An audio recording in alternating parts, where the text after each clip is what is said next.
क्या प्रधानमंत्री वेस्ट बंगाल की हर विधानसभा सीट पर खुद चुनाव लड़ रहे हैं?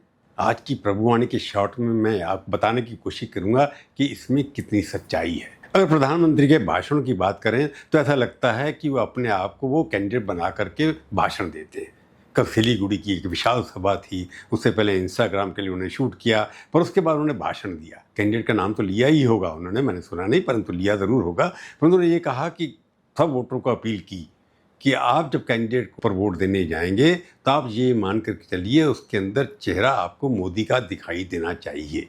यानी कि मैं चुनाव लड़ रहा हूँ, ये कैंडिडेट चुनाव नहीं लड़ रहा है। मोदी पहले भी ऐसा कहता आ रहे हैं, परंतु वेस्ट बंगाल के अंदर काफ़ी उन्होंने अपनी प्रतिष्ठा को दांव पर लगा रहा है।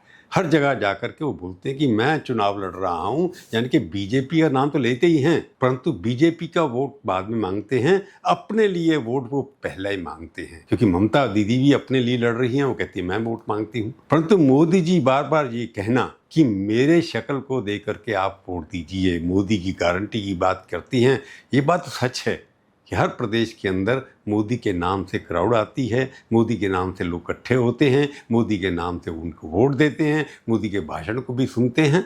पिछले 10 सालों से ये इतिहास रहा है। परंतु वेस्ट बंगाल के अंदर अमित शाह और मोदी ने मिलकर के एक प्रेस्टीज का इश्यू बना लिया है कि हम जीतेंगे किसी भी हाल से। पिछली बार उनको सीटें ज़्यादा नहीं मिली थी कि केवल 64 या 63 सीटें मिली थी, उससे पहले 78 के करीब मिली थी। वोट परसेंटेज हालांकि ठीक रही है, बढ़ती चली जा रही है, लगभग 40% होती चली जा रही है। परंतु वहाँ पर सरकार बनाना उनके लिए एक ऐसे बन रखा कि हमने प्रण बना ले रखा है कि हम इस बार सरकार बना के रहेंगे और दीदी को उखाड़ के रहेंगे। परंतु इससे एक चीज़ और भी साबित होती है।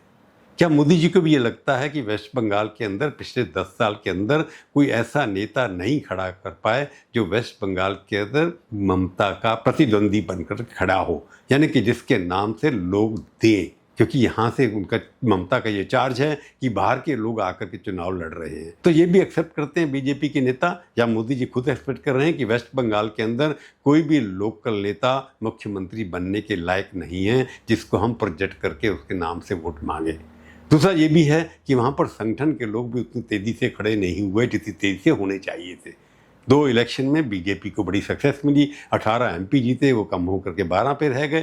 परंतु इशू जो बना हुआ है वहाँ पर कि आपको घुसपैठिए निकालने या निकालने हैं, परंतु असली लड़ाई अब स्पष्ट हो गई है कि ये ममता और मोदी के बीच में लड़ाई है, और मोदी जी कह रहे हैं कि आप मेरे को वोट दीजिए। अब देखते हैं कि 4 मई को क्या होगा। देखते रहिए आप प्रभुवाणी।